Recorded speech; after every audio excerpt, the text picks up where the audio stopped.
If there is one financial mistake ordinary people make over and over again, it is this. They confuse access with ownership. They look at the number in a bank account, see familiar digits on a screen, and assume that means the money is safe, available, and waiting patiently for them whenever they decide to use it.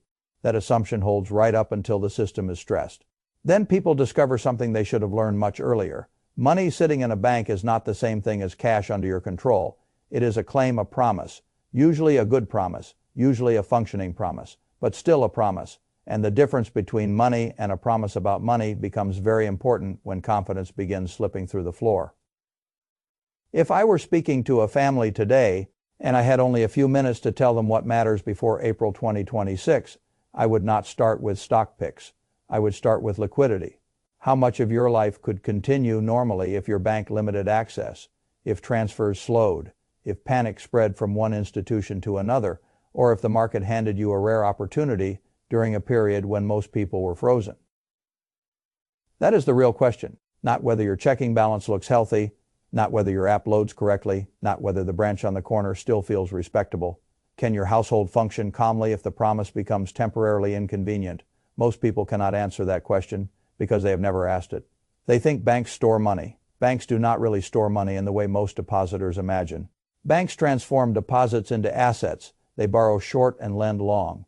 That model works well when confidence is abundant and time behaves itself. It becomes dangerous when interest rates rise fast.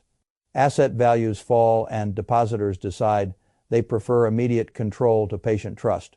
That is not theory. We watched a version of it unfold when Silicon Valley Bank failed. A lot of people looked at that event and told themselves a comforting story. One odd bank, one unusual client base, one strange corner of the market. Crisis contained, lesson finished. That is the sort of story the public tells itself when it wants the anxiety to end before the arithmetic does. The more useful lesson was much deeper, that bank was not destroyed by some exotic villain. It was destroyed by a very plain mismatch. Deposits came in when rates were low.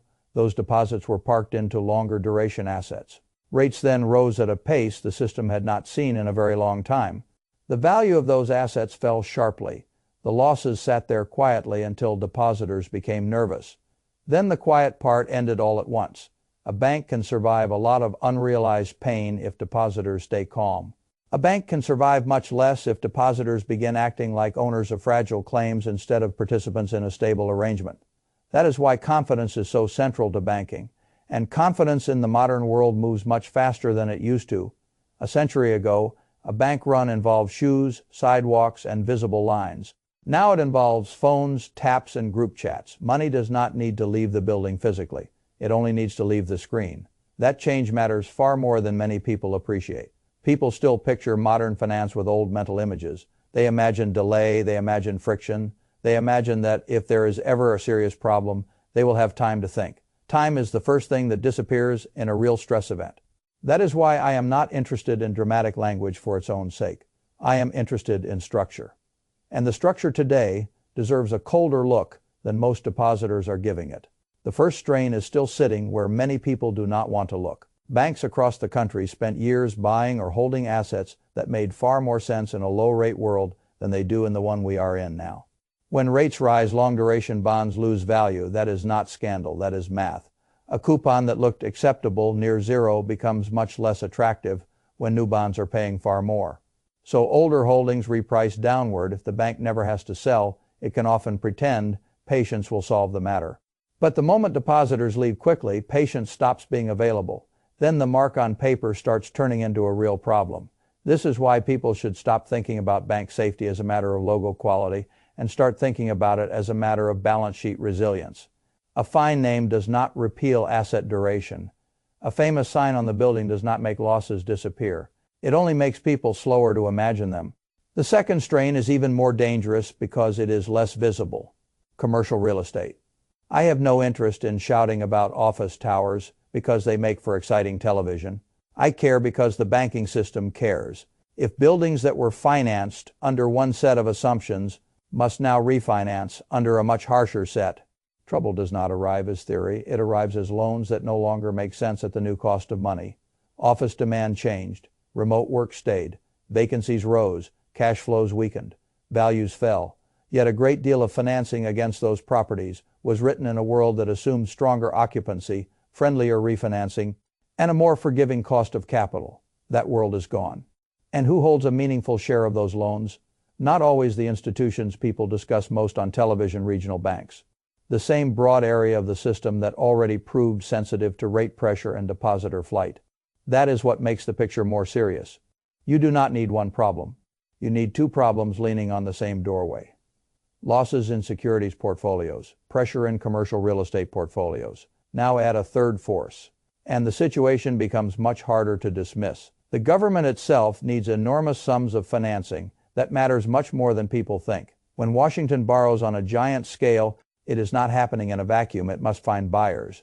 And every dollar absorbed by Treasury financing is a dollar that cannot simultaneously do some other job in the private economy.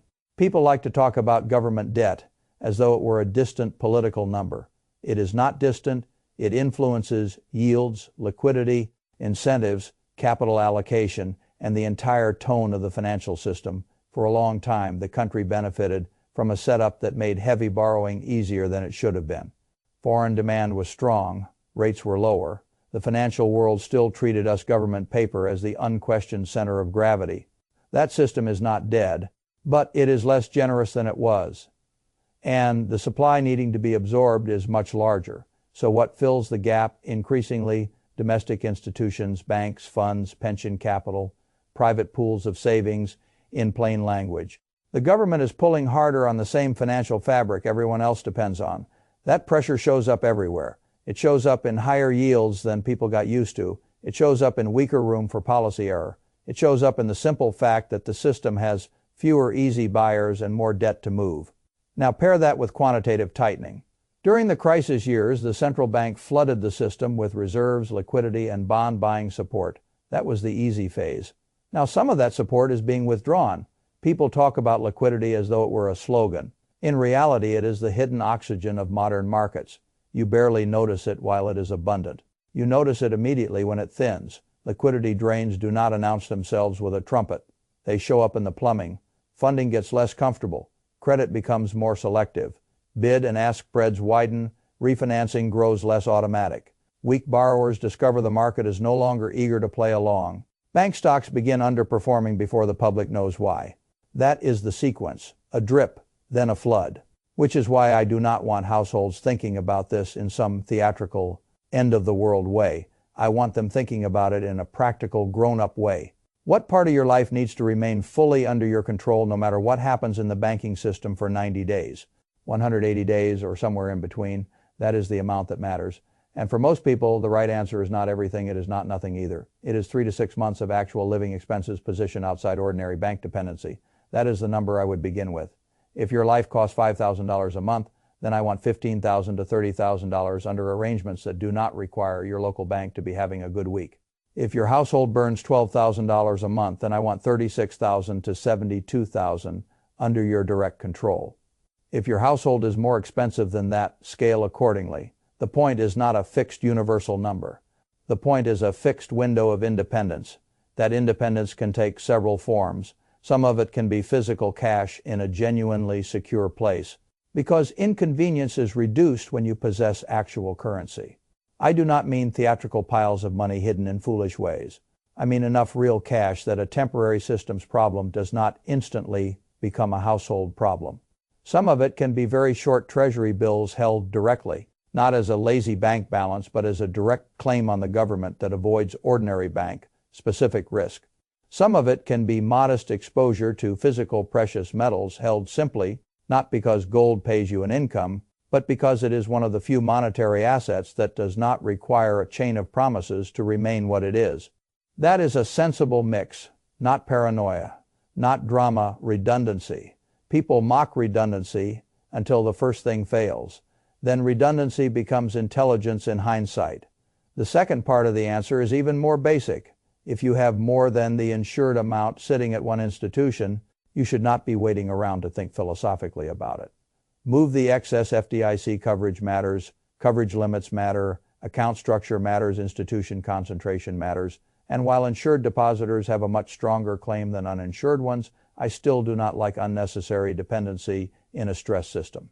A family with a large amount of idle money in one bank is not being conservative, it is being lazy. Conservatism is not blind trust. Conservatism is the intelligent arrangement of risk before risk becomes fashionable.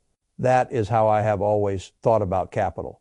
Do the obvious sensible thing early, because the crowd will call it unnecessary until the exact moment it becomes expensive. This is also why I do not like the phrase, cash is trash in periods like this. It is one of those slogans that sounds smart right until reality arrives. Cash held badly can indeed lose purchasing power, of course it can, but liquidity held intelligently can preserve opportunity. An opportunity is worth a great deal. In every serious dislocation I have ever watched, the prepared investor had one priceless advantage.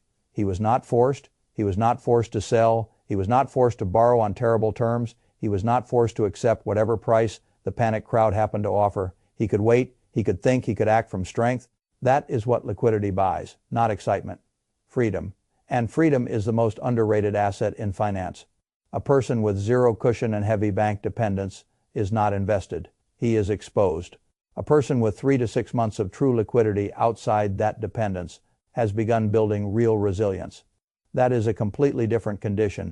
Now let us be clear. I am not recommending that people empty their accounts and abandon the financial system. That would be foolish. Banks are still essential to ordinary life.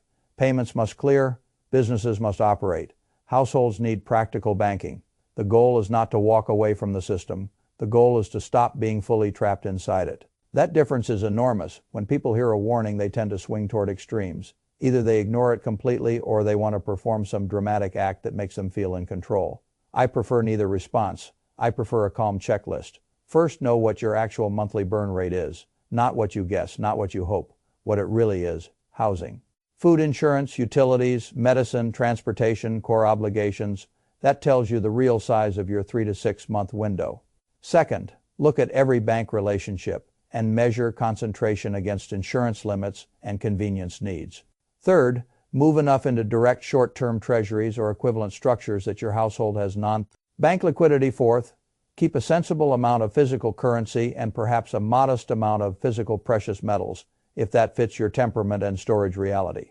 Fifth, reduce exposure to the areas most likely to suffer if this pressure intensifies. That means I would be much less enthusiastic about long-duration bonds. Speculative technology priced for abundant liquidity, leveraged real estate exposures, and junk credit that only works in a forgiving refinancing environment. In a world where liquidity is becoming scarcer, valuation matters more, leverage matters more, and quality matters more. That principle has not changed. If anything, it has become more important. I would rather own short bills, strong businesses, energy and resource assets with real cash flows, and selective real-world necessities than fashionable stories that require cheap money to justify themselves. The market has a way of rewarding discipline after first making discipline look old-fashioned. That is normal. People always laugh at prudence in the easy phase. Then they beg for prudence in the hard phase. One of the questions I get all the time is whether being early is really just another way of being wrong. The answer is no. Being early and defensive costs you opportunity. Being late and exposed can cost you survival. Those are not symmetrical outcomes. If you carry real liquidity, earn something acceptable on short paper, and miss the final euphoric stretch of a frothy market, you have paid a manageable price. If you stay fully exposed to fragile assets and a banking or liquidity event forces disorder into the system, the price is much larger. I have always preferred the error that leaves me alive, liquid, and rational. That is an easy choice for me. The crowd prefers the opposite because the crowd is addicted to not feeling left behind. Feeling left behind is emotionally painful. Ruin is just slower to imagine. That is why the crowd so often makes late cycle decisions that look absurd in hindsight. It optimizes for social comfort right before arithmetic becomes socially unfriendly. What would I be watching from here into April 2026 and beyond? I would watch the 10-year Treasury yield very closely. If it moves convincingly above levels that tell you financing conditions are becoming harder for the government and the system at once, that matters. I would watch regional bank stress, whether through stock prices, capital raises, or increasingly nervous public conversations. I would watch credit spreads, because when lenders start demanding much more compensation for risk, the freezing process has already begun. And I would watch commercial real estate write-downs and refinancing failures, because they are one of the cleanest channels through which hidden pain becomes visible loss. Those are the signs that the invisible is becoming visible. By the time the crowd sees them clearly, preparation will no longer be cheap. That is always the trouble. The period when action is easiest is exactly the period when action feels least urgent. That is why I want households thinking. Now, not after a line forms, not after a bank announces an emergency measure, not after the headlines go from reassuring to confused. Now, there is another side to all of this that is important. I do not think the story ends in permanent disaster. It almost never does. Systems bend, break, get rescued, get restructured, get inflated, get backstopped, or get politically rearranged. That is what large systems do. The goal is not merely to avoid the pain. The goal is to be among the people capable of buying when the pain creates absurd prices. That is how real wealth transfers happen. Not from genius to genius, from the unprepared to the prepared, in every major panic. Strong assets get thrown out alongside weak ones for a period of time. Wonderful businesses become cheaper than their long-term economics. Justify solid assets become available at foolish prices. The people who can move during those windows are the people who spent the calm period building liquidity, instead of excuses. That is why I keep returning to the same thought. 3 to 6 months outside the banking system is not just a defensive move. It is the seed of future offense. It keeps your household calm. It keeps your mind clear. It prevents forced selling. And it gives you the ability to act when others are frozen. There is no substitute for that. People sometimes think intelligence is the deciding factor in markets. It is not. Positioning is.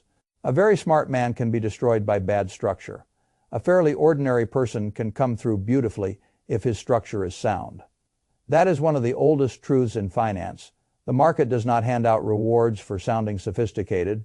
It rewards people who are arranged correctly before the turn. So if you ask me to boil all of this down into one practical sentence, here it is. Before April 2026, make sure no bank holds more than it should, and make sure your household can fund 3 to 6 months of real life outside the banking system without panic. That is the amount I would focus on. That is the amount that changes your posture from dependent to prepared. And posture matters because once you are prepared, the same event that terrifies the crowd becomes something very different for you. It becomes a test you can pass. It becomes a period you can navigate.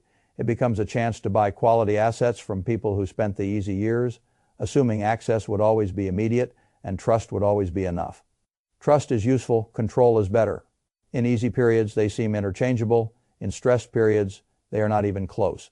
I would much rather carry a little extra redundancy and look overcautious than spend a single week discovering that my version of safety was just convenience, wearing a respectable suit. That is not fear. That is stewardship. And stewardship is what serious people do before the crowd remembers. It matters